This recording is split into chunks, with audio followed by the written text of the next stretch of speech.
Hoy nos acompaña en el Tesoro de la Isla el padre Ramiro Sáenz, sacerdote de la diócesis de San Rafael, y que escribió un libro sobre el cura Brochero y su tiempo. Por eso es un gusto hoy, Ramiro, poder tenerte en nuestra productora. Es una pequeña productora. Recientemente le hicimos un reportaje a Jorge Elías, y él habló del cura Brochero en relación a la identidad argentina, ¿no? Por eso me pareció muy interesante como puerta de entrada al corazón de la Argentina, para conocernos a los argentinos, tomar un poco como arquetipo, como modelo, al cura Brochero, ¿no? Aparte, el título de tu libro hace referencia no solamente a un cura, sino al tiempo, entiendo, bastante complejo que le tocó vivir al cura Brochero, ¿no? Así que bueno, queremos aprender, te escuchamos con atención, después, si me permitís, te haré alguna pregunta, qué sé yo. Así que adelante, Ramiro. Perfecto. Bueno, tal vez haya que ir más que a los detalles, por así decir, ciertos flashes más significativos de Brochero, ¿no? Primero, yo diría, ante todo, se ha difundido demasiado un falso Brochero, un Brochero light, minimizado. ¿A qué me refiero? Bueno, un cura simpático, dicharachero, lleno de anécdotas, al estilo cordobés. Por un lado eso. O por otro lado el cura gaucho, porque bueno, anduvo mucho en la mula. Todos los curas andaban a caballo o en mula en esa época, Claro. en todos lados, no solamente en la Claro. sierra. O el cura, entre comillas, que se adelantó el Vaticano II, que me parece un disparate eso. No es que se adelante, era muy de su tiempo, muy dedicado a las obras de promoción social. Y es verdad, todo esto que estoy diciendo es verdad, pero no es Brochero. Es verdad, digo, que era dicharachero, gracioso, andador, incansable en su caballo, ha hecho miles de kilómetros, se dedicó a las obras, hizo un camino, proyectó diques, bueno, varios caminos, y algunos lo hizo con sus propias manos, el telégrafo, el banco, bueno, mucho de promoción de la zona. Ya explicaré si hay tiempo, no sé cuánto tiempo tenemos. El que pero quieras. No hay que cansar al público tampoco, No, no. pero tiene muchos aspectos. Bueno, otros dicen el de la casa de retiros, sí, ese se aproxima más a la verdadera figura. Pero bueno, mi idea es mostrar al Brochero en toda su esencia, digamos, esencia sacerdotal y diría esencia argentino-criolla. Y muy de su tiempo, porque le tocó una época, yo diría, entre dos Argentinas. Una Argentina que agonizaba, herencia hispánica de la mejor España, y una Argentina extranjerizante con las nuevas ideas de Europa. En ese momento eran ideas del corte liberal, masónico, anticlerical, anticristiana, a caballo de esas dos épocas, ¿no? Final de las guerras civiles, él casi las vivió de joven, hasta que empieza a configurarse la Argentina. Él murió en 1914, la famosa Argentina de la generación del 80, que hizo un tipo de país, por así decir, ¿no? ¿Cómo se ubicó Brochero? Por eso es hermosa la frase que decís vos, muy significativa, como figura de la argentinidad, del santo, del sacerdote, que hunde sus raíces en la fundación de Córdoba, incluso. Hasta, por así decir, genéticamente, Brochero es argentino. Porque, bueno, hay santos como, bueno, por un lado, Sefirina Mucurá, muy, más bien vinculado a la raza indígena chilena. Era más chileno que argentino él, ¿no? Por familia. O San Héctor Valdivieso, que era más bien español. Pero Brochero era por parte de padre y madre, casi yo diría, sobre todo por los padres, casi fundador de Córdoba, que era el centro cultural del país. No era Buenos Aires, era Córdoba. Buenos Aires era el puerto. Bueno, entonces en primer lugar diría quitarnos la imagen esa muy reductiva del brochero que acabo de describir, muy, muy limitado, por así decirlo, ¿no? Entonces, la primera observación es, Brochero es de una familia que vivió no en la ciudad de Córdoba, sino, llamémosle a ver, entre Córdoba y Santa Fe, esa zona, pero zona de campo. Todos los antepasados de Brochero, campesinos, o sea, esa idea de la época hispánica, ¿no? Del español que viene a explotar los naturales para sacar oro, nada que ver. La familia Brochero eran campesinos. Cuando uno ve los testamentos de los bisabuelos, los abuelos, en el testamento dejan una casita con 3 ambientes, con una puerta sin candado, 8 vacas, 10 caballos. Bueno, uno se ríe, o sea, en qué condiciones vivían. Y incluso con el riesgo famoso de los malones, sea del sur, de la zona, llamémosle, de la frontera sur de Córdoba, los Ranqueles, o los Pampas, como llamaban, y del norte, los famosos mocovíes, avipones, que cuando se destruyen las misiones jesuíticas, los pueblos de jesuítica, ellos los tenían en pueblos, los querían mucho los jesuitas, pero la expulsión de los jesuitas significó para ellos la dispersión y volver un poco a su estadio salvaje. Así que, y por eso muchos de los antepasados de Brochero habían sido militares, pero no era de escuela militar. El militar de esa época era el comandante de frontera, por ejemplo, era uno de los propietarios de la zona, que hoy diríamos un propietario pequeño, no eran grandes estancias, claro. Y bueno, tenían que trabajar la tierra, saber campear un animal, hacer la yerra, meterse en el monte, recorrer sus animales que se le dispersaban porque no había alambrados y estar 3 días durmiendo al raso, y poder convocarse con los demás a defender su familia y sus propiedades de las invasiones. Eso era la vida de los antepasados de Brochero. Tienen una cantidad de antepasados militares en ese sentido. Militares que se hacían de puro improvisados, ¿no? De puro coraje nomás. Y no había otro remedio para defender su familia y sus cosas, ¿no? Claro. Una primera imagen, entonces, es las raíces de Brochero. Un hombre curtido, de familia. Y él tiene que haber escuchado muchos cuentos de historias, hazañas, como tiene la gente de campo, de esas épocas. Él alcanza a contar uno, muy significativo. Su papá tenía un campo chico y durante el año, bueno, los cueros valían, los guardaban, juntaban la grasa cada vez que carneaban, bueno, hacían ¿cómo se hacía en la época? Y hasta no hace mucho, y hoy se hace en el campo, que se aprovecha todo el animal, ¿no? Hasta los huesos. Y cuenta que él, durante el año, juntaba cuero, grasa, etcétera, almacenaba todos estos elementos artesanales y los llevaba a vender a Santa Fe, que era un centro comercial ahí al lado del río. Y fue atacado por 40. ¿Qué eran esos 40 que lo atacaron? No eran ni indios ni españoles. Había mucho gaucho alzado. Claro. Mezcla de medio de indio o criado en el campo, matrero. De estilo Martín Fierro, digamos, gaucho matrero. Claro. Sí, sí. Vivían del pillaje, bueno, que un poco generado por las guerras civiles, claro, por el mestizaje, muchos descendientes de indios, una mezcla. Y vivían de eso.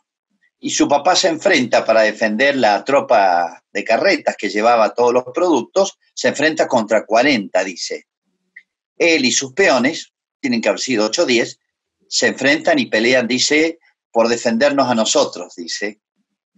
Alguno probablemente iba el hijo mayor, varón, y peleó contra 40, mi papá, lo cuenta con orgullo en su testamento. Qué historia, ¿no? Claro, era ya al final de esos años duros. Bueno, una anécdota Sí, nomás, sí, pero para conocer las raíces familiares de Brochero. claro, Digo, claro. son los que hicieron la Argentina, ¿no? Con tanto sacrificio, especialmente el hombre de campo, que vivía en riesgo y un hombre curtido realmente. Claro. Bueno, este, otro dato importante es la herencia no solamente humana, llamémosle genética o cultural de Brochero, un hombre de Sí, campo. Bueno, después hay anécdotas, voy a ir un poquito atrás y un poquito adelante. Una de las anécdotas que se cuentan de él es que en una oportunidad, apenas llueve en Córdoba, todos lo sabemos, los ríos, los arroyos se hacen ríos claro. y son peligrosos porque son de arrastre, traen troncos, ramas, piedras. Lo habían llamado por un enfermo grave y él esperaba y no bajaba el río. ¿Qué hizo? Se sacó la sotana, le envolvió al mular la cabeza y le aplastó las orejas. A los mulares, si les entra agua en la oreja, se vuelven locos y pierden la orientación. Ah, mira. Y entonces él le enrolla la sotana, le aplasta las orejas, se las ata, e incluso a veces le tapan los ojos, pone los óleos, llevaría la comunión, Sí, sí. arriba de la montura, y él se agarra de la cola y le pega un chicotazo y larga el mular al río. La gente que lo veía, que le habían dicho, no se largue, no se largue, Claro, lo miraba pensaba que se iba a morir, y claro, lo cruzó. claro, A la vuelta le dice, pero ¿cómo se arriesga? Lo que se mandó es una gauchada en el verdadero sentido. Eso lo hace un claro, veterano, uno acostumbrado a manejarse en esas situaciones, ¿no? claro, Pero claro. aún así, con riesgo. Pero eso se ve no solamente al hombre hecho, el criollo hecho y derecho, sino al sacerdote que por una unción y una comunión era capaz de hasta arriesgar su vida. Claro, claro. Bueno, eso Importante. lo pinta muy lindo en sus Sí, dos aspectos. sí, sí, sí. Bueno, la herencia espiritual. Bueno, Córdoba era el centro cultural. Y si uno va a Córdoba, todavía se ve la iglesia de los jesuitas, las estancias jesuíticas. Los jesuitas contribuyeron muchísimo, tenían la universidad y el seminario, a hacer Córdoba culturalmente, ¿no? Se ve en la Claro, arquitectura, que es lo que ha quedado hoy. Pero ha tenido grandes escritores, filósofos, teólogos y grandes pastores también en esas zonas, ¿no? Ahí se formaba todo el clero del país, ¿no? Bueno, pero el influjo jesuita es muy importante en él y después se va a ver en los ejercicios. claro. Él organizaba ejercicios espirituales de 8 días, Ocho así que días. no eran Bueno, livianitos. claro, Así que él había hecho de chico, habría escuchado hablar de los jesuitas, de la obra de los jesuitas, que fueron expulsados en 1767 de la Argentina. Uno de los episodios más lamentables por parte de la corona española, por influjo masónico, y yo diría con una culpable tolerancia de los católicos, incluso de la iglesia jerárquica, porque lo aplaudieron varios obispos, etcétera. Bueno, y fue un golpe para América terrible, una fecha histórica para América, 1767, ¿no? Sabemos el desbande en los pueblos de guaraníes, por ejemplo, que fue terrible, los 30 pueblos, hay una película, incluso La Misión, sí, que sí. relata este episodio, ¿no? En la zona donde va a ser párroco Brochero, y esto no hay que olvidarlo, porque está muy mal presentada la figura de Brochero ahí, era una zona espiritualmente muy cultivada por las misiones jesuíticas e Ajá, incluso por los retiros incluso. Los jesuitas trabajaban misionando, digamos, casa por casa, y llevando y haciendo retiros espirituales. Era el gran tarea, aparte de tener en las estancias unos verdaderos centros de espiritualidad y de cultura, y tener la universidad. La primera universidad de Argentina la fundan los jesuitas, o sea, la iglesia. Bueno, y después cuando expulsan los jesuitas, está otra figura muy significativa y con la que Brochero entronca, que es la Madre Antula, doña Antonia de Paz y Figueroa, sí, que tendría que estar canonizada hace 100 años. Es una mujer extraordinaria, que allá viene de Santiago del Estero, era una laica consagrada, digamos, que conocía muy bien la metodología de los ejercicios porque ella ayudaba a los padres, y ante la expulsión ella sustituye a los jesuitas organizando tandas. Mira. En Santiago, en Tucumán, en Jujuy, y una de sus paradas más representativas fue Córdoba, la otra es Buenos Aires y Uruguay, ¿no? Bueno, ella durante años, hasta el 1900 prácticamente, aunque ella dejó fundada una congregación para continuarla, pero en vida de ella, en Buenos Aires y sus alrededores, estoy incluyendo Uruguay, Montevideo por lo menos, hicieron alrededor de 70.000 personas los retiros espirituales. Bueno, en Córdoba estuvo un poco más de un año y dejó organizados los retiros. Apenas se llaman los jesuitas, o sea, hubo una continuidad en Córdoba. Así que en Córdoba siguió una especie de comisión de ejercicios, y bueno, en ese año que estuvo Antonia de Paz y Figueroa, organizaban tandas una tras de otra de 8 días, para varones y para mujeres, tandas de 200 y 300 personas. Así que imagínense, para la Córdoba de esa época, no sé, tendría 30, 40.000 habitantes, era una cifra descomunal, ¿no? O sea, todo el mundo pasó por los ejercicios, claro, que con la presencia de la Madre Antula, y después siguieron, entronca Brochero casi directamente con esta gente que continuó, por así decir, la espiritualidad ignaciana en los ejercicios. Después, cuando volvieron los jesuitas en tiempo de Rosas, continuaron haciéndolos, y el cura Brochero empezó llevando su gente a las tandas de Córdoba. Es muy interesante entonces cómo entronca Brochero con la obra majestuosa, admirable de los jesuitas.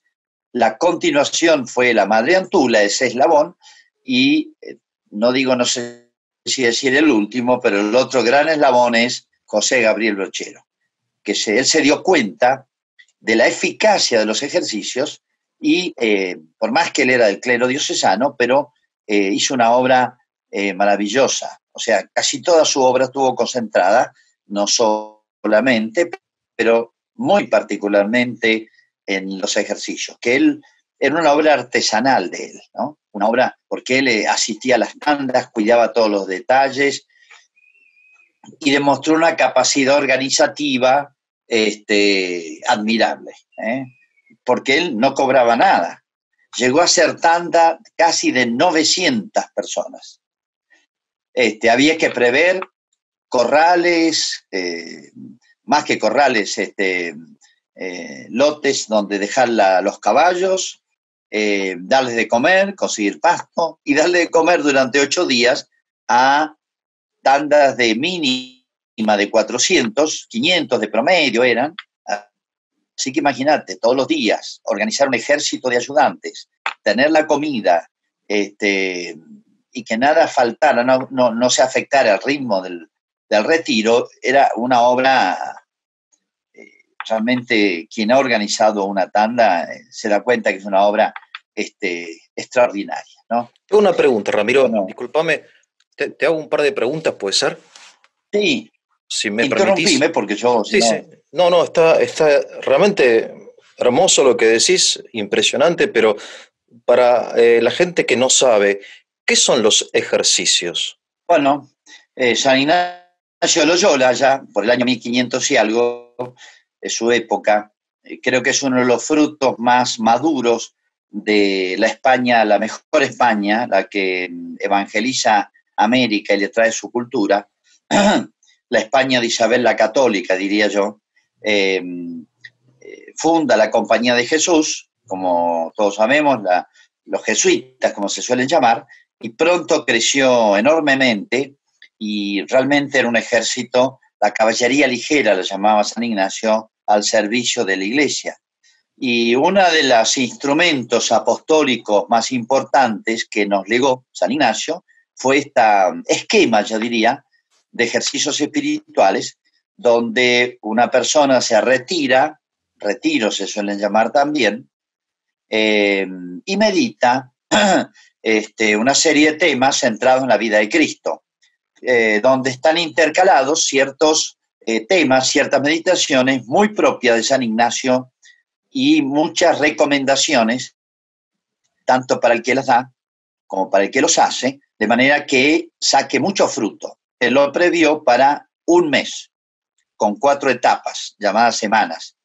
Y cada etapa significa etapas espirituales que el ejercitante tiene que ir haciendo. Como es difícil hacer retiros de un mes, la Compañía de Jesús supo reducirlos a veces a menos días, que podían ser 15, o el clásico de 8 días.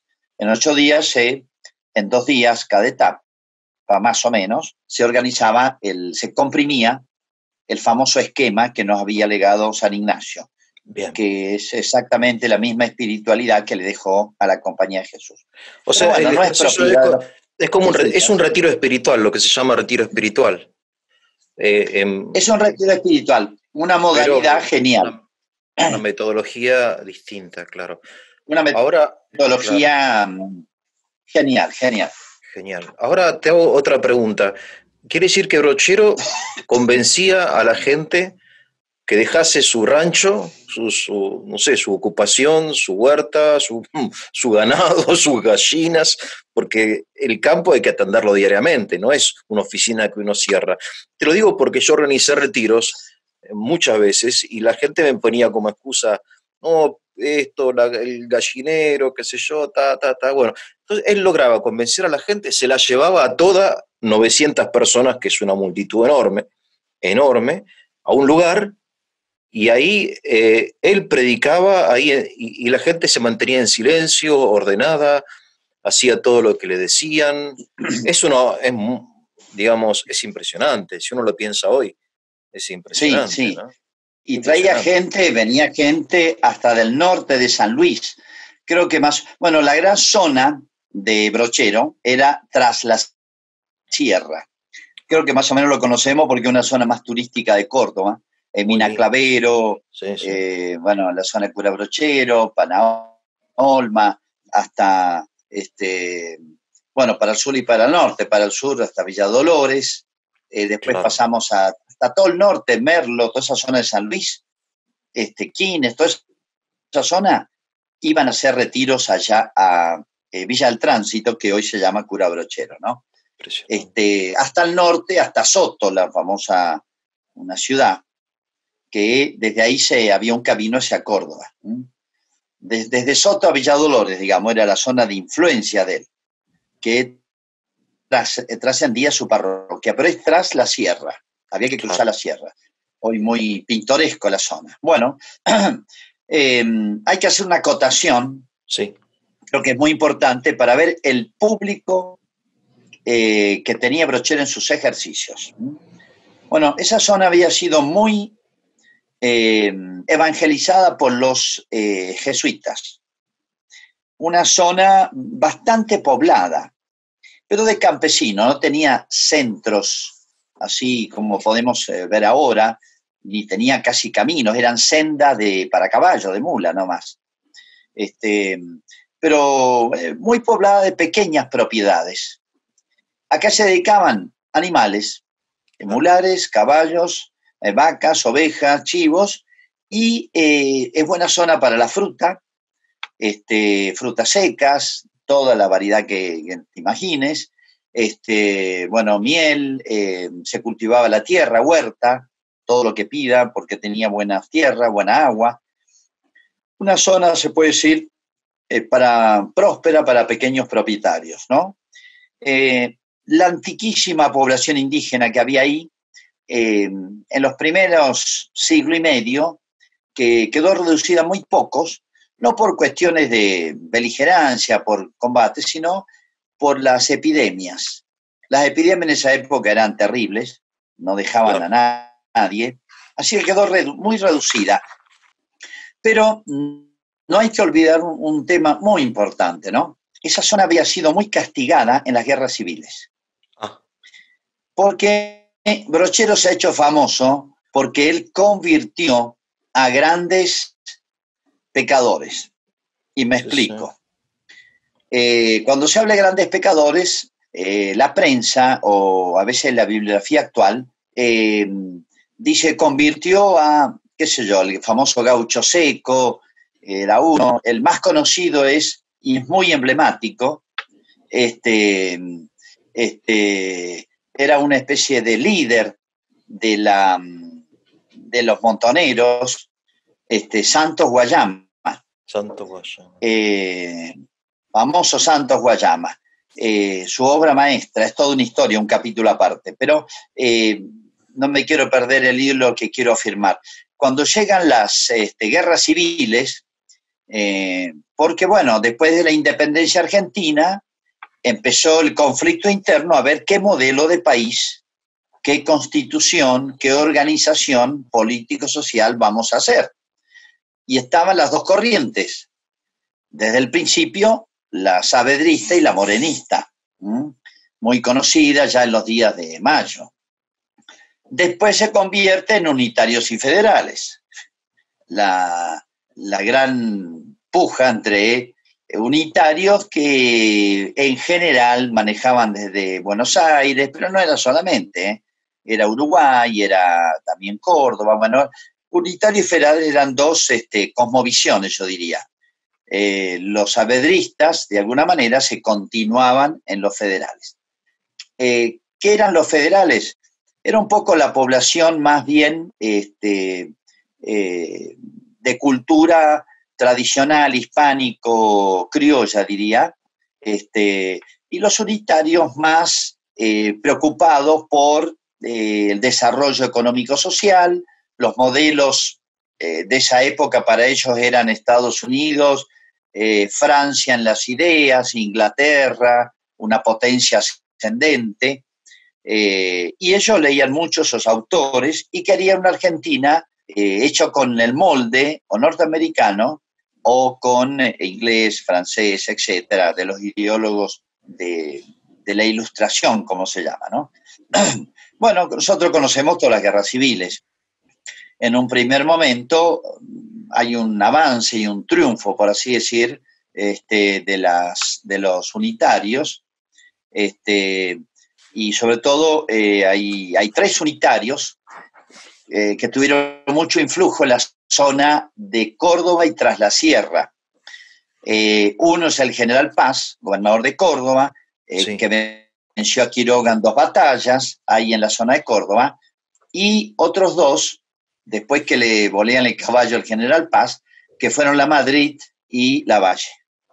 Bueno, hay otros oficiales de segundo orden, pero y militares, que bueno, como la zona de Córdoba, y recordemos los caudillos como sobre todo Quiroga, que lo matan, lo asesinan en Barrancayaco, en el 30 y pico, después el famoso asesinato de una especie de sucesor de los federales ahí de La Rioja, que es el Chacho Peñalosa.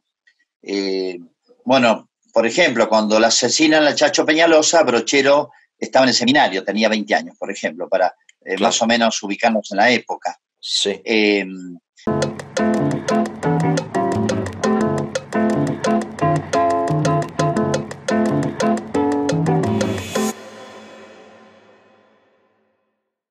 El Chacho lo presentan como un salvaje, Sí, a sí. Quiroga también. Y siempre la bibliografía o la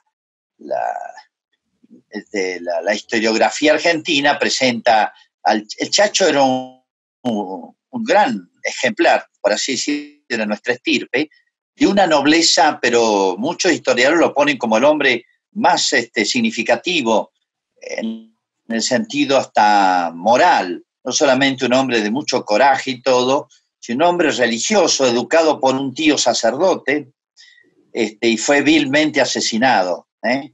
Un hombre muy caudillo, ¿no? Bueno, Santos Guayama era un oficial del Chacho, el dato es muy importante, ¿eh? Claro.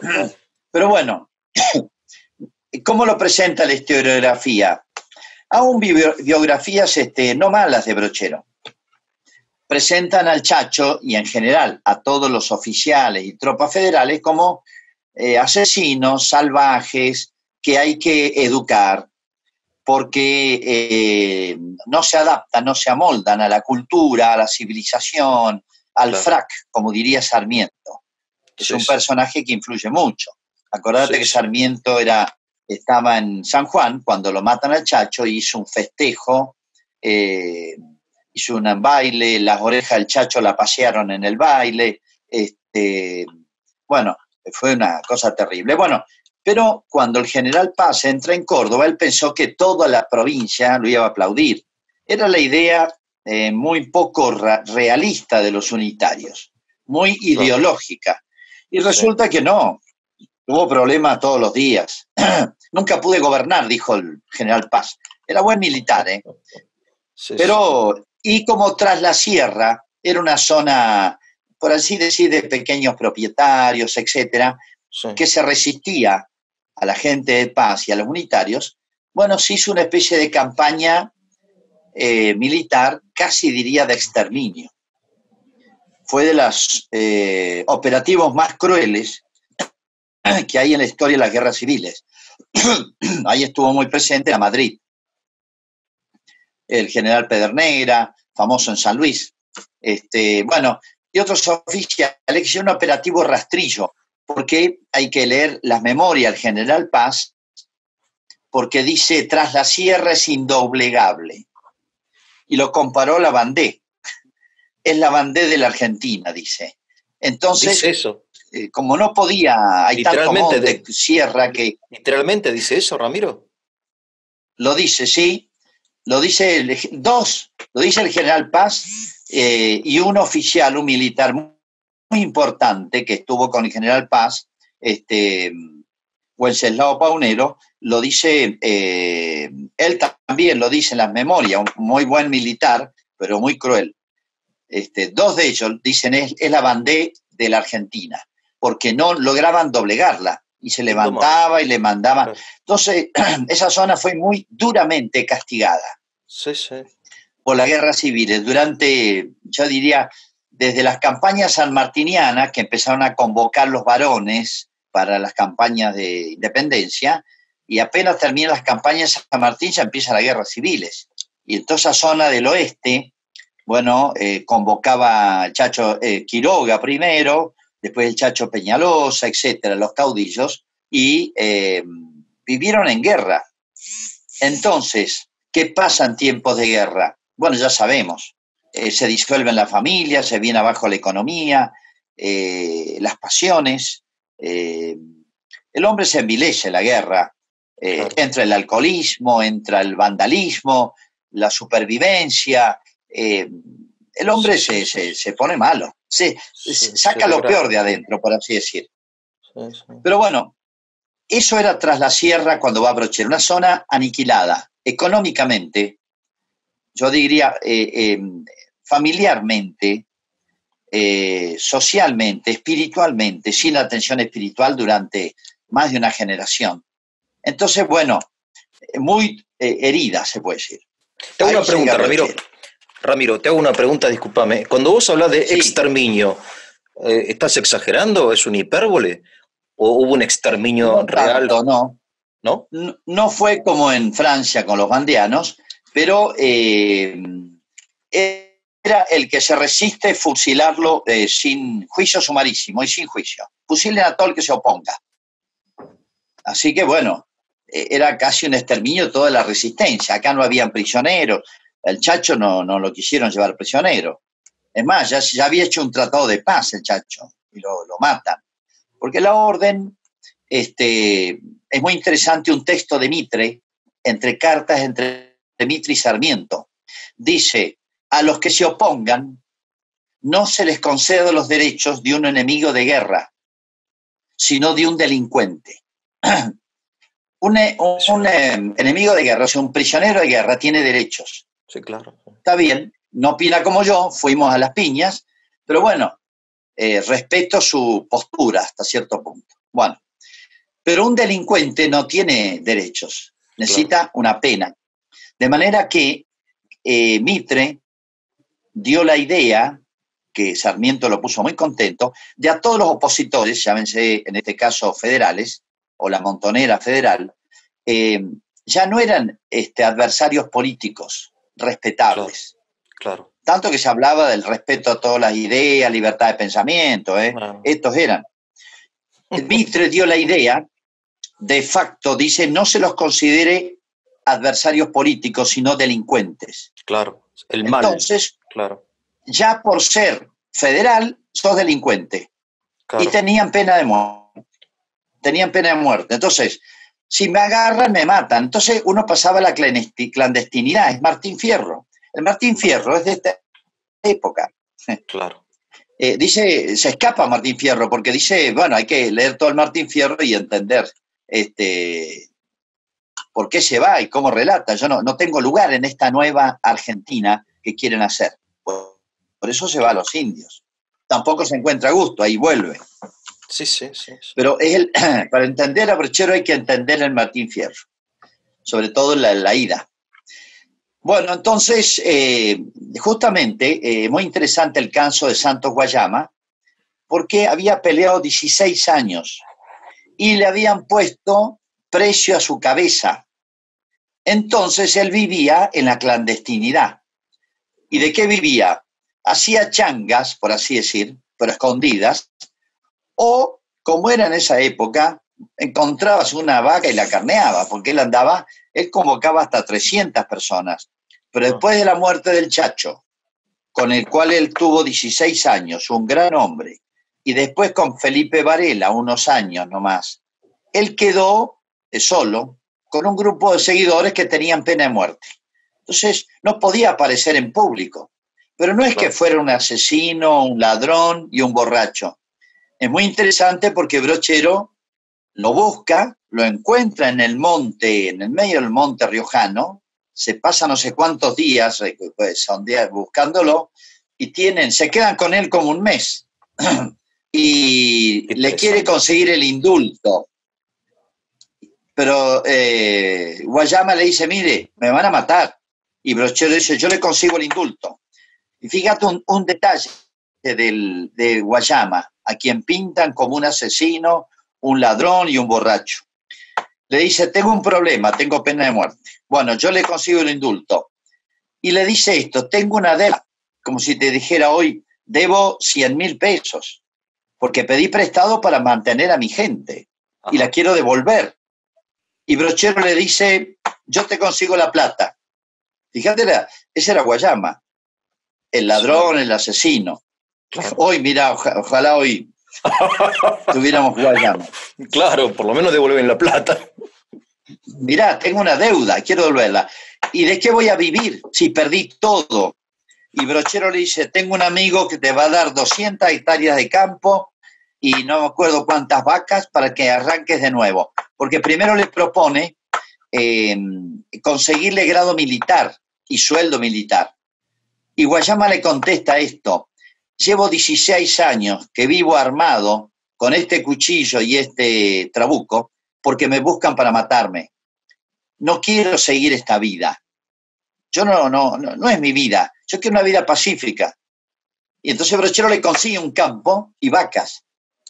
Pero bueno, va a inaugurar Santos Guayama con 300 tipos de él, la casa de ejercicios, y le hacen una trampa, lo meten preso y lo asesinan en la cárcel. Brochero dice que estuvo 3 días encerrado, llorando, porque dice, habrá pensado Guayama que venía a los ejercicios y yo le había pedido el indulto y no se lo habían querido dar. Le habían hecho una especie de no era un verdadero indulto, ¿no? Estaba Roca y no le consiguió un verdadero indulto, sino como que no fuera juzgado por las provincias donde iba a pasar, pero no era del todo seguro, ¿eh?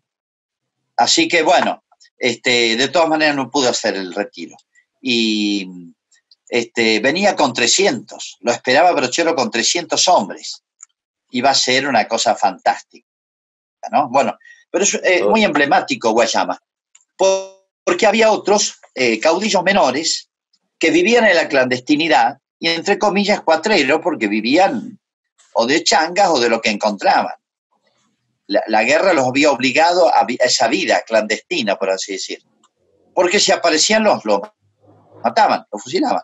Bueno, muchos de esos son el público de Brochero. O gente, las cabecillas más importantes tenían pena de muerte, otros excombatientes habían vivido 20, 30 años dando vueltas en combates, en cuarteles, y uno, bueno, que sea alcohólico o que tome de más y que se dedique al cuatrerismo, sí, era como una consecuencia. Bueno, no. Por eso muchos admiran de las conversiones de Brochero, pero era toda gente de familias normales, de vida de familia, que la situación de la guerra y la crueldad de la guerra los había obligado a sacar, por así decirlo, lo peor de ellos y habían adquirido malos hábitos. Se entiende. Ramiro, discúlpame, ¿en qué año estamos? Ubícame en el año, o en la generación, al menos. ¿En qué año estamos?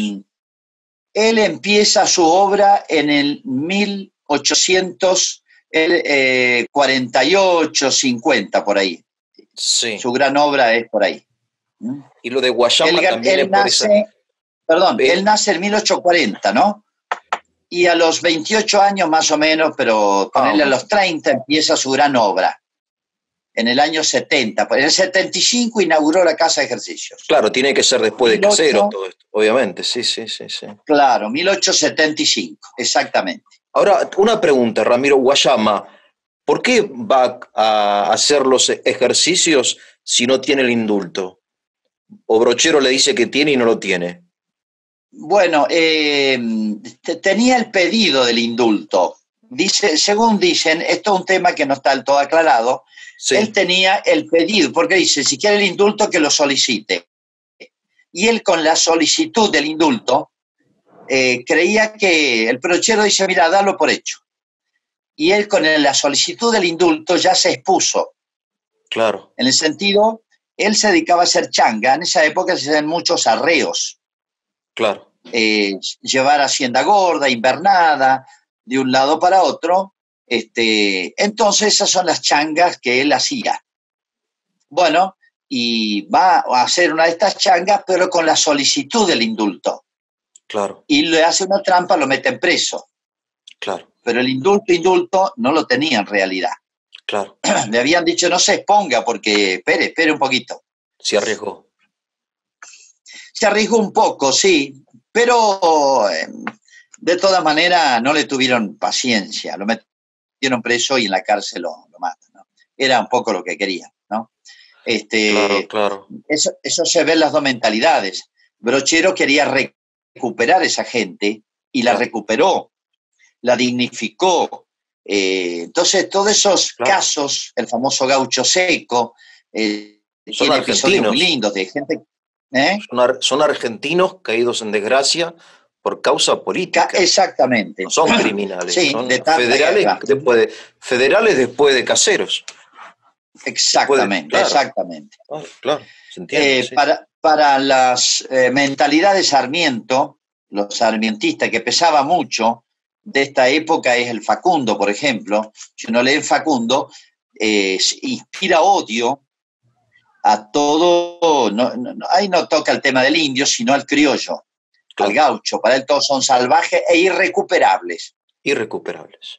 Y la mentalidad sarmientista había prosperado mucho. Entonces, estos tipos, la famosa frase de Sarmiento, solamente sirve para regar la tierra, la sangre de gauchos. Hay que matarlo, pues su sangre... Entonces, esa mentalidad se había difundido mucho en la cultura argentina, en los dirigentes. Entonces, es lo del Martín Fierro, no tenemos lugar acá. Claro. Bueno, qué duro, ¿no? Entonces, Brochero los entiende, ellos se sienten comprendidos por Brochero, y Brochero demuestra que no solamente son recuperables, sino que son capaces, como él, de grandes obras, que el hacer grandes obras culturales no es de los ingleses y de los yanquis, es nuestra también. Claro. Brochero ha sido realmente el colegio de Brochero, porque hizo la casa de retiros y el colegio, eran los mejores colegios de Córdoba. Bueno, termino un poquito, rondeo el tema de ejercicio. Sí. El público de estas tandas de Brochero era el público de esta gente sana, de familias lindas, digamos, tradicionales, sanas de nuestro pueblo, lo mejor de la herencia hispánica del siglo XVIII, envilecida o endurecida o herida por las guerras, por las desgracias de estas guerras civiles. Claro. Pero tenían todo un sustrato sano y cristiano. Claro. Por eso no le costó tanto a Brochero recuperarla, porque había un fondo con el cual contaba para convocarlos, ¿no? Y Brochero se convirtió para ellos en una especie de ídolo. Tanto es así que uno de los biógrafos de él, re liberal, Juárez, bueno, ya me acordé el nombre, el primer biógrafo de él, dice, si Brochero, que era un secretario de Juárez Elman, ¿no? Si Brochero fuese un líder político, sería imbatible. Él hace una primera biografía de Brochero cuando era un joven, y Brochero estaba en su esplendor, por así decir, de sus obras, ¿no? Sería un líder imbatible. Un líder político, social, ¿no? Porque la gente se identificó con él, ¿no? Claro, claro. Así que bueno, ese es un poquito el ambiente de Brochero, donde ese público no era todos delincuentes, digamos, una zona de delincuentes, sino una zona muy azotada que había tenido una época de mucha prosperidad. Y como estaba hasta económicamente deprimida, por eso Brochero, por así decirlo, los promovió socialmente y económicamente, porque van inseparablemente unidas en la condición humana, lo espiritual y lo humano, claro. Y hasta lo económico, que es parte del humano. Claro. Es una concepción, por así decir, muy jesuítica. Los jesuitas en las estancias y en los pueblos de indios no solamente le enseñaban el catecismo y a rezar, les enseñaban a trabajar la tierra, a fundir metales, todo. Promoción social, diríamos hoy. No estaba esa dialéctica, una cosa u otra. Venía todo junto. Brochero, toda la zona de Brochero, la zona de las estancias jesuíticas, que habían sido expropiadas, así que ya no pertenecían a ellos, sino pertenecían a compradores, etcétera, ¿no? Sí. Bueno, creo que es muy importante esto para ubicar la obra de Brochero. Y otro gran tema, aparte de los ejercicios espirituales, es el de la educación. Ajá. El famoso Brochero porque él planeó una mentalidad arquitectónica. Él dice, hacen ejercicio y después se vuelven a sus tierras. Bueno, sería un capítulo aparte que lo he pasado a largo para no extenderme demasiado. No, yo tengo tiempo. Cómo reunía él a su gente. Iba él, pero no basta con poner en los almacenes un cartelito. Había que arrancar de cero. Claro. Entonces iba casa por casa, los convencía, pero después tenía que venir a buscarlos. Y él hacía toda la recorrida, seguime, y lo seguían. Se venían con él, hacía toda la recorrida y se los traía él personalmente al principio. Hasta que, después de los ejercicios, pongo el caso del un famoso de estos líderes que tenía toda una banda que vivía en la sierra, que llega Brochero y lo trata mal. Que venís acá, no sé cuánto. Medio lo trata mal, lo insulta. Y Brochero, bueno, no me insultes a mí, insulta a este, le muestra el crucifijo. Este te vine a invitar. Se ve que era gente que tenía temor de Dios, ¿no? Claro. Bueno, bájese, le dice, tómese unos mates. Vengo a tomar unos mates con usted. Bueno, lo convence.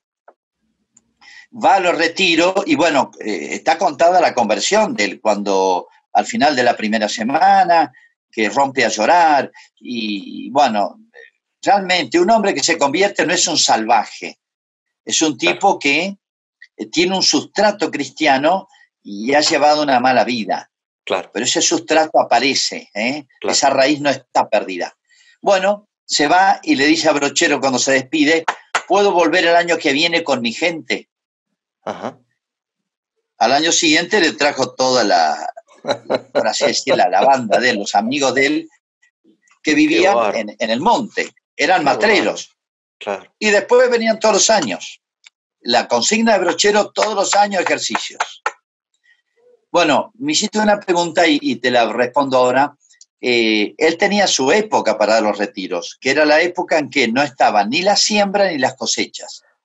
Bien. Apenas terminaban las cosechas, bueno, esos espacios que le quedaban, pero claro. Era más bien general en invierno. En invierno, claro. Por eso, que era la época en que el campo se para un poco. Y él, como traía a las mujeres, los varones quedaban a cargo de todo, y viceversa. La mujer del campo es muy guapa. Claro. Hace a todo, monta a caballo, todo. Anda con los animales, es guapa. Y bueno, y él les facilitaba todo. Así que vénganse nomás. Bueno, y se iban contagiando. Qué bárbaro. Y es verdad que él tenía un carisma, hay muchos casos, y además hacía unas penitencias y bueno, mucha llegada. Él entendió a esta gente, porque era de la misma estirpe, eran de la misma raza, por así decir, ¿no? Es muy lindo eso, ¿no? Todo lindo, ¿no? Es para entender lo Brochero hay que entender eso, si no, no se entiende nada. Bueno, el tema educación es muy importante. El proyecto de Brochero era este. Para no tener que llevar a Córdoba a hacer ejercicio, así empieza él, tenía 3 días de ida, 8 días de retiro y 3 días de vuelta, en invierno. Había que cruzar las sierras. Era problemático. Entonces él dice, volviendo de una tanda, era la tercera, cuarta tanda, le dice, ¿por qué en vez de ir todos nosotros, 200, 300 personas, ¿por qué no hacemos venir un cura? Es más fácil. Claro. Y hay que hacer una casa. Lo vamos a ayudar. Entonces Brochero dice, si ustedes me ayudan, yo me largo. Bueno, era un hombre de acción, impresionante, un temperamento muy lindo, ¿no? Porque era un hombre, por así decir, de personalidad, líder, pero a su vez de un trato, los compraba a todos. Amigable. Compraba todo. Y él usó mucho eso con los liberales, de los liberales masones, le decían, ¿cómo los trata? ¿Cómo le saca lo que quiere? Dice, no, estos tipos, se reía de los masones. Dice, estos son superficiales, los doy vuelta enseguida, ¿no? Es muy divertido. Las opiniones de él sobre los masones o los liberales, se les mataba de risa. Ahora, esos liberales, los masones, ¿se convirtió alguno? ¿Logró convertir a alguno? ¿O no era su público? Sí. ¿Ah, sí? No era su público, porque es verdad esos la pregunta, son pero hueso duro, digamos, ¿no? De roer. Porque a ellos rechazan el sustrato. Pero quizá tengan, quizá lo tienen, digamos, ¿no? Había dos liberales, no sé si eran masones los dos, pero uno que es el que no recordaba el nombre, se llama Ramón Cárcano, gobernador de Córdoba, y el otro es Juárez Selman, compañero de colegio, que fue presidente de la República, con cuñado de Roca, eran casados con 2 hermanas. Bien liberales los dos. Cárcano lo venera Brochero, lo admira mucho de joven, Cárcano joven. Y Cárcano cuando escribe un libro, a los 80 años, lo leí cuidadosamente, cuenta todas sus grandes obras, pues fue un político destacado, fue 3 veces gobernador de Córdoba, creo. Tuvo cargos importantes, un hombre culto, hijo de italianos, pero no lo nombra Brochero, porque el mundo de él ponerlo a Brochero en su libro hubiera sido desmerecer su libro para el público. Es muy curioso ese dato. Pero él escribe la primera biografía de Brochero y queda fascinado. Era el Cárcano joven. Claro. Después cambió la cabeza, pero no lo convirtió a Cárcano. Y el otro es Juárez Selman. Él paraba en su casa en Buenos Aires. Juárez Selman, un liberal. Brochero le decía cosas muy duras. Lo sabemos no por Brochero, sino por un íntimo amigo de Brochero, que eran los hermanos Vélez, que tenían un periódico, el más importante de Córdoba, de los católicos. Y algunos le reprochaban que Brochero le sacaba plata a estos tipos y le prometieron el famoso ferrocarril y nunca le cumplieron. Nunca le cumplieron. Bueno, y algunos le reprochaban. Brochero les contestaba, es muy interesante los textos de él. Yo de esto le saco lo que quiero, y ponía unos ejemplos divertidos, dice.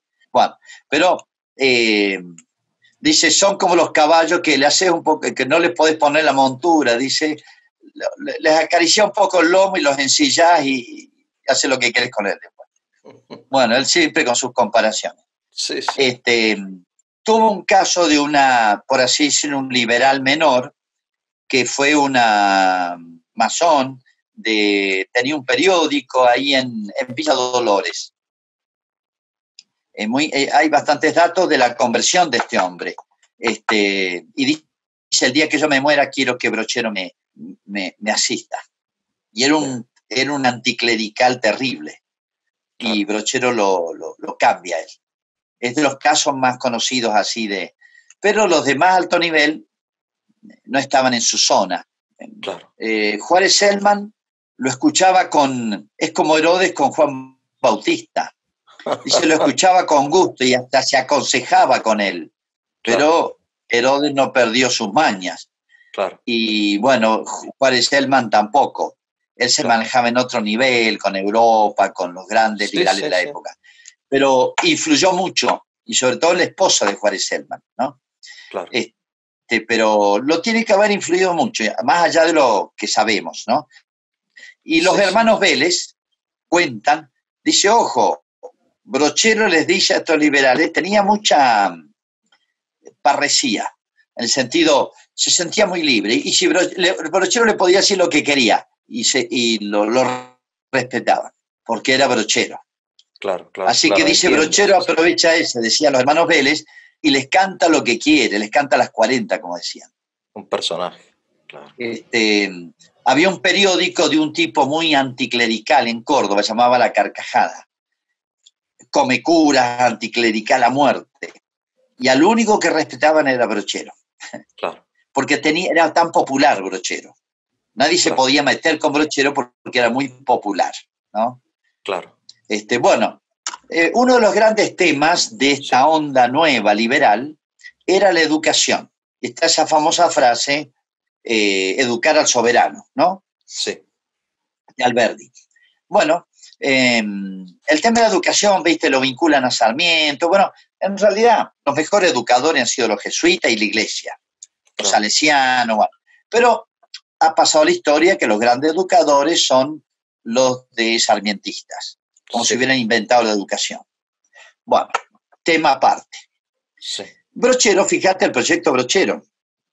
Era, cuando él le hace la casa de retiros, habían en Villa del Tránsito, habían 10, 15 casas de adobe.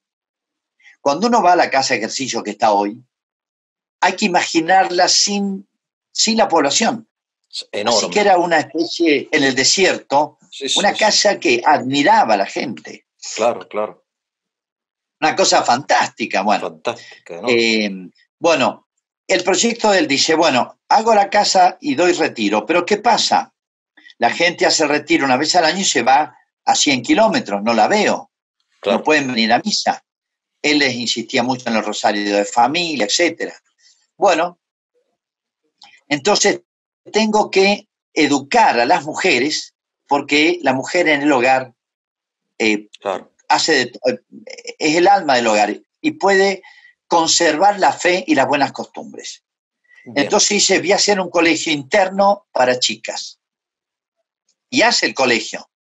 mientras termina la clase de ejercicio, larga el colegio. Bueno, se traen las religiosas, que las conocían mucho a él, porque era una fundación nueva, y les construye la casa para las hermanas y un colegio entero, donde iban a internarse las chicas, Claro. de manera que no solo hiciera ejercicio la mamá, sino la hija se educara en la escuela. De manera que después tenía en los hogares, aunque estén a 100 Claro. kilómetros, un referente para que Una transmitiera la fe. Claro. Bien. Era genial el proyecto. Genial. Pero dice, no, necesito una congregación que atienda a las religiosas, que atienda a los retiros y que atienda a las chicas del colegio. Sí. Voy a traer una congregación de varones. Y voy a hacer también un colegio de varones, interno, por supuesto. Qué bárbaro. Ese era el proyecto completo. 2 colegios, una casa de retiros y 2 congregaciones. Una para atender el colegio femenino y otra para el colegio masculino, y ambas congregaciones que se dediquen a atender los retiros. Ese es el proyecto completo de Brochero. Realmente políticamente genial. Sí, genial. Enorme. ¿Hasta dónde llega? Bueno, sus últimos años, bueno, el colegio lo vio funcionando, consigue terrenos, le empieza a hacer la casa a los varones, consigue después de dar 1000 vueltas, consigue una congregación masculina, que eran los claretianos, muy de espíritu jesuítico. San Antonio María Claret se formó con los jesuitas. Sí, sí. Y llegan a venir los claretianos, aceptan la fundación y ya iban a construir el colegio. Pero ya el cura está viejo, ya está enfermo. Claro. Y el sucesor de él, el sucesor de Brochero, hereda la parroquia. Brochero se va a vivir ya a pasar sus últimos años al tránsito. Los manda de vuelta. Brochero se quería morir. Las cartas de Brochero de esa época son, ¿por qué? Dice, económicamente este pueblo no da para mantener 2 congregaciones. Claro. Así que por razones económicas, entiendo, este sacerdote, sucesor de Brochero, claro, no tenía la grandeza de Brochero. A Brochero siempre le alcanzó y le sobró. Tiene gestos de confianza en la providencia geniales, impresionantes, ¿no? No tenía grandeza de alma. Y los manda de vuelta, y esos claretianos fundan en Mendoza. Ah, mira. Pero los manda de vuelta. Y Brochero ve con tristeza, porque ya no era el párroco, era un viejito ya enfermo, en la casa de su hermana está viviendo, que es donde hoy está la pieza donde él muere. Ve que su obra queda truncada, se la corta. Tiene que haber sufrido enormemente esa frustración de su gran proyecto, que era genial. Claro.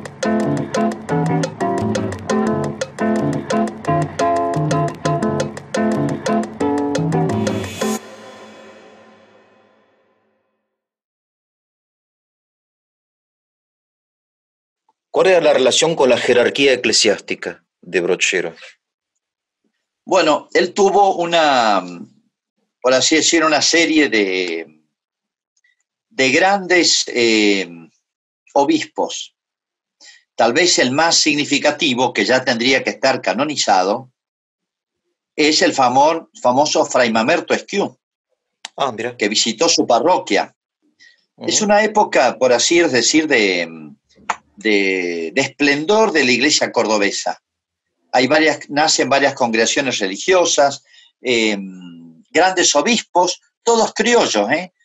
Bueno, Esquiú había nacido en un pueblito insignificante de La Rioja, de Catamarca, ¿no? Bueno, hay otro, un Ramírez de Arellano, muy bueno. Ahí está todo el famoso tema del vicario Clara, que tuvo una polémica muy durísima con las autoridades políticas. Bueno, perdón que dejé a medias una idea. La idea de la educación la explicité poco. El tema educativo era un tema en el cual insistía mucho todo en el ámbito liberal. Sí, sí, sí. educar a soberanos, Sarmiento, la educación, pero para ellos educación era otra cosa, era instrucción. Instrucción, claro. Era, bueno, otra cosa. Y fíjate, Brochero también ve que el tema del educativo era importante. Por eso hace una escuela. Y la escuela de Brochero lo dicen las autoridades, los inspectores de la ciudad de Córdoba, que venían a inspeccionar su colegio, lo catalogaban entre los 3 o 4 mejores colegios de la provincia de Córdoba. Ahí en medio de las sierras. O sea, el gran tema que habían asumido los liberales de la educación, Sarmiento no sé, nunca le escuché un comentario sobre Brochero, no sé si hay, no le interesaba, porque Pero, era un criollito. Hablando en general, la Iglesia hace 2000 años está educando naciones. Sí. Para la Iglesia, educar es, digamos, es su esencia. Fíjate que las primeras universidades hay en Bolonia, año 1000, qué sé yo, digamos, los monasterios benedictinos, la tradición. Es un disparate decir que la educación empezó con Sarmiento. Bueno, pero es parte de esta.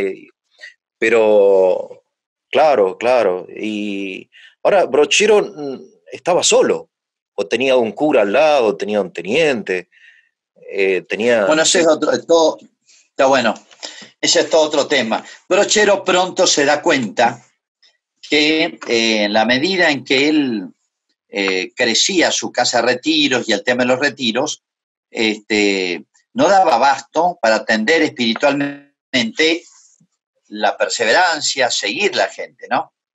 Él traía constantemente misioneros, jesuitas, empezó a traer claretianos, franciscanos, dominicos, constantemente él misionaba mientras no se organizaba, las tandas se organizaban en 4 meses más o menos del año, y el resto misiones. Incansable, misionó la zona y a su vez atendía las parroquias, había que atender a los enfermos, había que... Mucha tarea se le generaba. Y entonces él pidió, pero él tiene como 6 o 7 tenientes. Y el que más le aguantó fue 2 años y medio, creo, 3. Oh, claro. Primero, había mucha demanda de sacerdotes, las guerras, la expulsión de los jesuitas, las guerras civiles, habían deteriorado un poco, el corte de las relaciones diplomáticas con la Santa Sede, había afectado mucho a la Iglesia también. Entonces, digamos, la Iglesia estaba recuperando un poquito espacios y no tenía tanta gente. Entonces, bueno, a Brochero le mandaron varios tenientes, pero no le aguantaban el ritmo.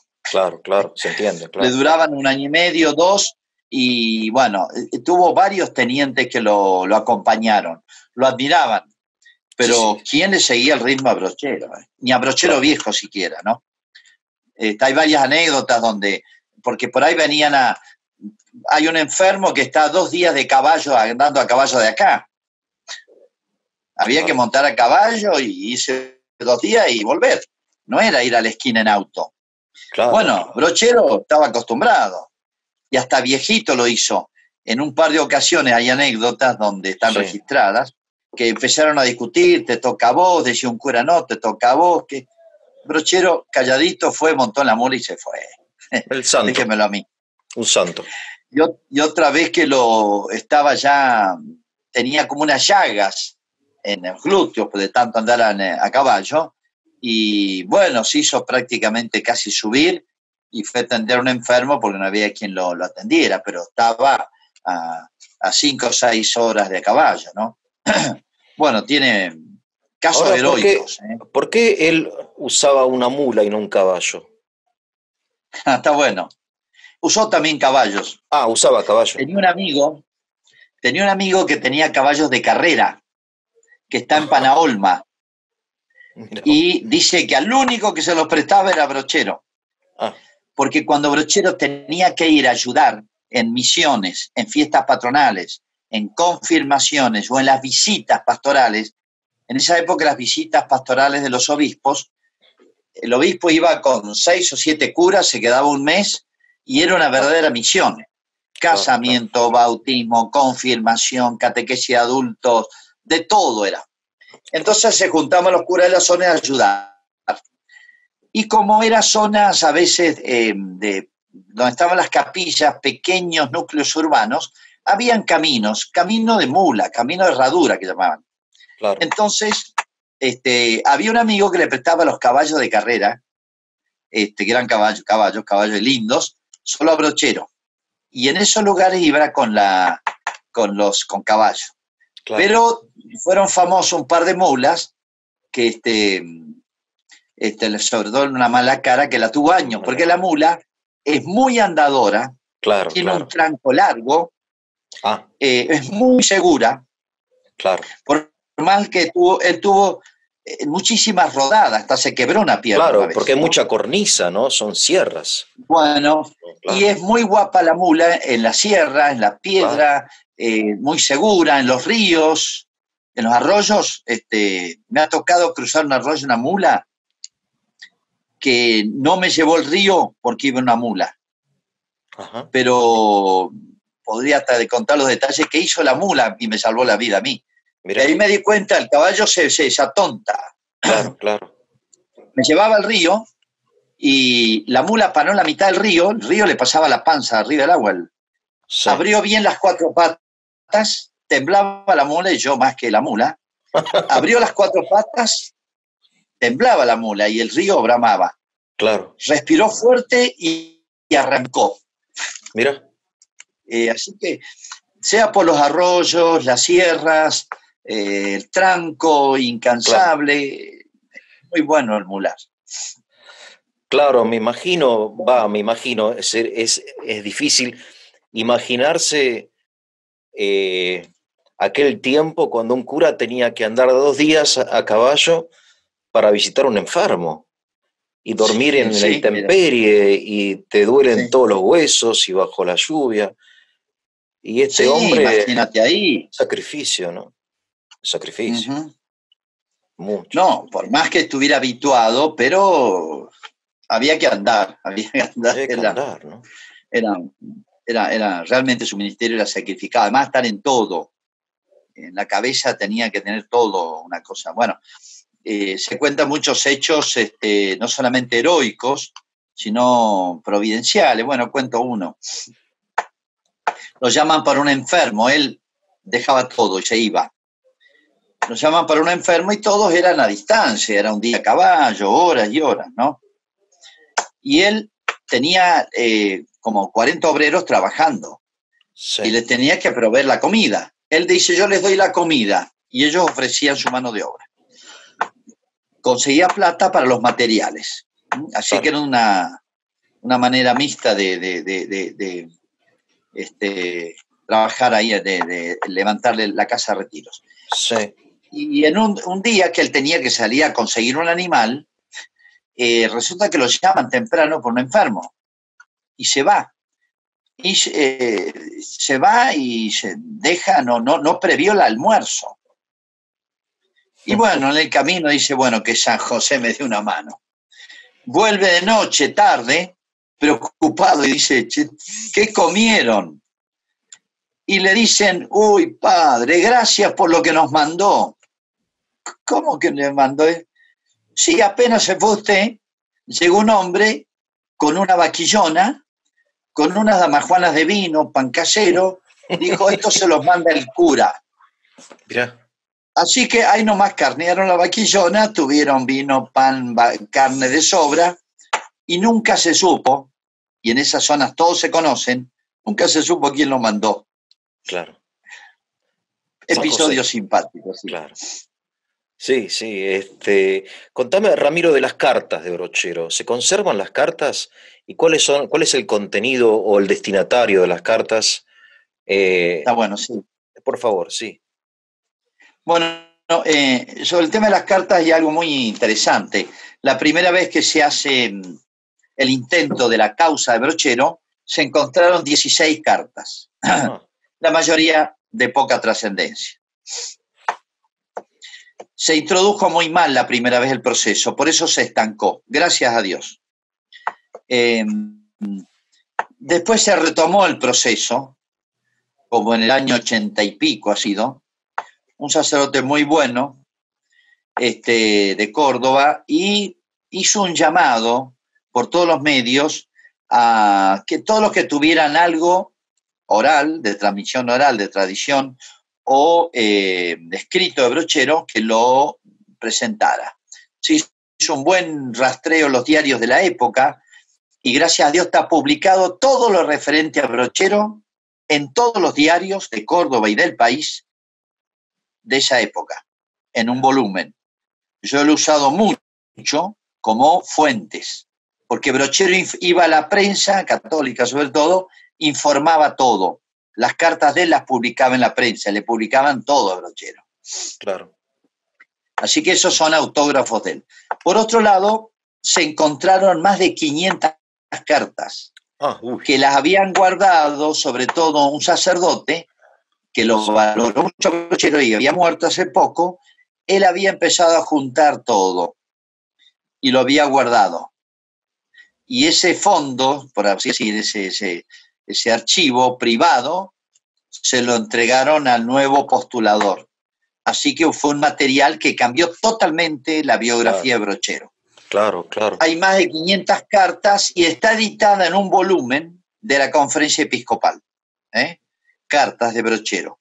Ahora, uno lee de corrido las cartas de Brochero y en un 50, 60, 70% son decepcionantes. Claro. ¿En qué sentido? Uno esperaba tratados espirituales como las cartas de San Agustín, etc. No, la mayoría de las cartas es, che, mandame las mulas que te dice. Me prometieron tantos tirantes, necesito 10 personas que me corten los tirantes y me los traigan al puesto de Doña Juana. Bueno, muchas cartas son así, pero hay que saber leerlas. Ajá. Uno las pone en el contexto y a veces una postdata, un destinatario, una nota al margen o una frasecita del párrafo es importantísima porque da datos. Hay que saber leer las cartas para así integrarlas en el proceso de la vida de él. Y entonces dicen mucho. Claro. Pero leerlas sola de corrido uno le puede resultar aburrido. Me costó mucho trabajo integrarlas en los año por año, mes por mes, casi diría día por día de Brochero, ¿no? Claro. Qué trabajo, ¿no? Incluso tuvo sus polémicas, él, muy divertidas, y bueno, tuvo unos años en que estuvo en Córdoba y fue capellán de la cárcel. Es muy interesante ese episodio, muy no conocido de él. Fue capellán de la cárcel. Y bueno, todo el paisanaje de la cárcel era lo de la zona. Claro. Así que, bueno, Brochero se dedicó mucho. Les daba retiro espiritual e ignaciano en la cárcel. Es genial porque están hasta algunos textos o consejos de él. Porque hubo un motín en la cárcel y se lo atribuyeron a Brochero, ¿no? Como cómplice. Bueno, y Brochero hace toda una defensa, etcétera, y bueno, nada que ver, y bueno. Y toda la obra que hizo con los presos, es una obra fantástica, ¿no? Porque le da el sentido de reparación. Dice, ustedes han hecho macanas, lo digo con mis palabras. Bueno, aprovechen para reparar, Dios los quiere mucho, se van a ganar el cielo, e incluso consiguió indultos para los que mejor disposiciones tenían, así que en la cárcel lo veneraban también. Claro. Era un hombre... Una obra desconocida también. Leí un poco de él. Era un hombre que vivía en lo sobrenatural como si fuera natural, me da la impresión. Me refiero que él vivía en el mundo de lo sobrenatural con uno como que está acá todo presente, digamos, ¿no? Exacto, Cristo, la salvación, o sea, es muy concreto, da la impresión de que se mueve en el mundo de lo divino con naturalidad. No sé cómo decirlo, Ramiro, pero no hay nada, no hay formalismo en él. No es un, exactamente. No es un aparato, no sé cómo decirlo, no sé. No, está muy bien expresado. Se podría decir casi lo mismo que San Juan Bosco. Lo Claro, natural era tan sobrenatural en él y lo claro. sobrenatural era tan natural. Ah, mira. Esos dos mundos que a veces están un poco artificialmente unidos y poco compaginados, en él era como un solo ser vital. Ahí está, Era difícil separarlo. ahí está. Claro. Este, así que bueno, hay mil anécdotas que muestran eso. Por ejemplo, una vez le jugó un retiro en un partido de truco a un viejo liberal que se reía de los curas y que era Ajá. muy jugador. Al Le truco. juego Se al jugaba, truco un retiro, él jugaba dijo. al truco que jugamos nosotros, al mismo truco. Sí, exactamente. Ah, mira. Bueno, y cuentan ahí esa partida de truco genial que se hacía el tonto y lo enganchó en un falta en vido y le pegó una paliza. Lo hizo caer. Y después tuvo que hacerle el retiro al tipo. Bueno, hay mil Persona. anécdotas de esa del tipo. Claro. Y no hay con qué darle, Este, no hay con qué darle, Brochero. no, no, es una figura que yo digo, hay personas que no tienen flanco, por así decir, dónde darle, Claro, como decís vos. Y lo que se ha hecho con Brochero, digo, ¿qué se ha hecho? No es de intento de una persona, pero por el mal manejo de su figura, lo minimizan, claro. lo disminuyen. Sí, sí. E incluso la película famosa que se hizo de él, poco después de morir, Enrique Muiño, el famoso actor argentino, de los años 40, el cine blanco y negro, el que hizo la Guerra Gaucha, el cura gaucho hizo, pero la película es, casi diría, pobre.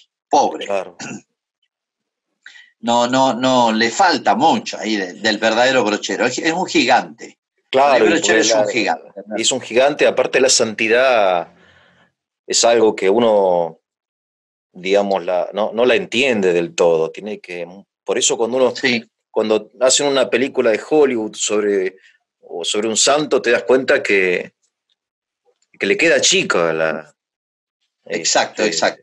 le queda chico, Y pero sí, este, una cosa impresionante es, a mí me despertó no sé dónde me nació el amor a Brochero, pero cada vez que yo iba al seminario, de Mendoza pasaba a Rosario y después a Paraná, siempre mis padres me llevaban y pasamos por Brochero, mira, por cura Brochero. Yo no sé por qué se me ocurrió pasar ahí la primera vez y después todos los años. Así he ido 40 veces. Y yo hablé con gente que conoció a Brochero. ah, sí, Alcancé con... Sí, sí. Hablé con la chica que le llevaba la comida cuando estaba leproso. pero Bueno, muere pero en bueno, muere Brochero en el 1900. 9-14. Ah, claro, Así que 1914. bueno, Eso una de las cosas que más me impresionó sí, es uno va a la zona, han pasado ya más de 100 años. claro, Bueno, y sin embargo, el espíritu de Brochero está vivo. A mira. pesar de que hay mucho turismo superficial, Sí, lo sí, sí, sí. turístico ha desbordado, pero el espíritu brochero, la gente tradicional de la zona, está vivo. Y te cuento esta anécdota. Yo me ordeno, bueno, mi primer destino fue la Catedral de Mendoza. Había un pibe de 18 años de la zona de Cura Brochero. El chico era medio poco practicante, era sacrista, hacía limpieza, hacía un poquito, ayudaba, abría la puerta, cerraba. Y todos los años iba a Cura Brochero en sus vacaciones y hacía el retiro.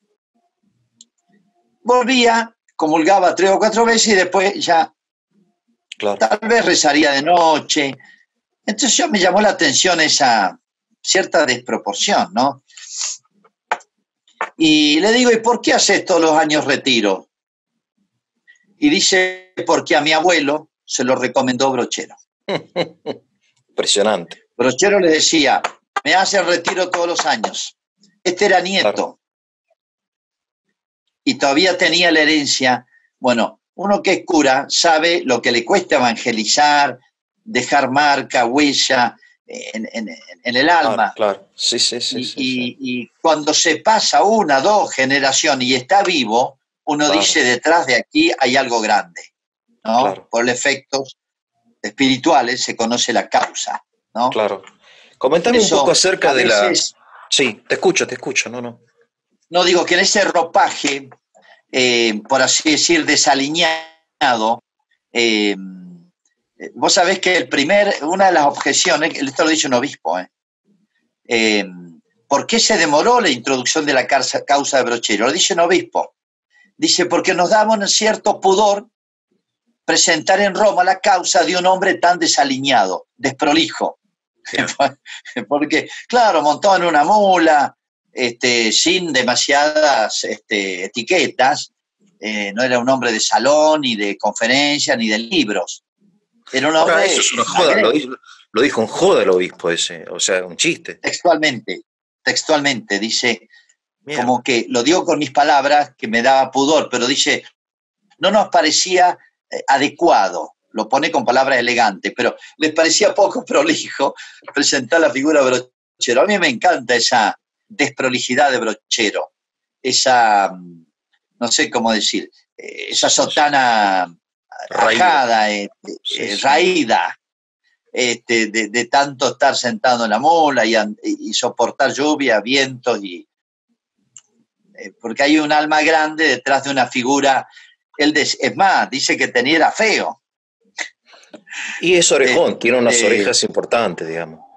Sí, lindo no es. Y él contaba este chiste, dice que cuando lo iban a bautizar, tenía un día de nacido, y dice que había llovido, y la yegua en que lo llevaban pegó una patinada, y él se pegó tal susto que le quedó fruncida la cara, y de ahí quedó tan fiero. Para colmo, había tenido viruelas de chico y quedó con la cara picada. Claro, así que él se reía de sí mismo. Claro. Ahora, qué triste lo del obispo ¿no? O sea, como afrancesado, ¿no? Y yo digo, ¿qué quedaría de San Francisco? Porque imagínate, San Francisco andaba en pelotas casi, ¿no? Así que... te hago una pregunta. Él lo dice como para explicar. Porque se demoró la introducción de la causa de Brochero. Claro. Es parte de la incomprensión de un hombre grande. Cuando un pueblo, un sector, un ámbito, la iglesia, no descubre a su gente grande y la valora, no descubre la grandeza de un hombre, puede ser un filósofo, un poeta, un sacerdote, habla mal del observador, no del sujeto. Bueno, Brochero era más conocido por los turistas y por el pueblo en general que, por así decir, la iglesia, que demoró su causa. Yo no entiendo. Tuvieron que explicar ante la Santa Sede por qué no se... Y se tiraban la pelota, que le toca a Cruz del Eje. Cruz del Eje no, que le toca a Córdoba. Córdoba no, que le toca a los jesuitas. Yo me hubiera vuelto loco por agarrar la causa de Brochero. Claro. No, que cuesta mucha plata, pero qué miserable. Claro. No. Brochero te iba a mandar de sobra la plata, mirá qué problema.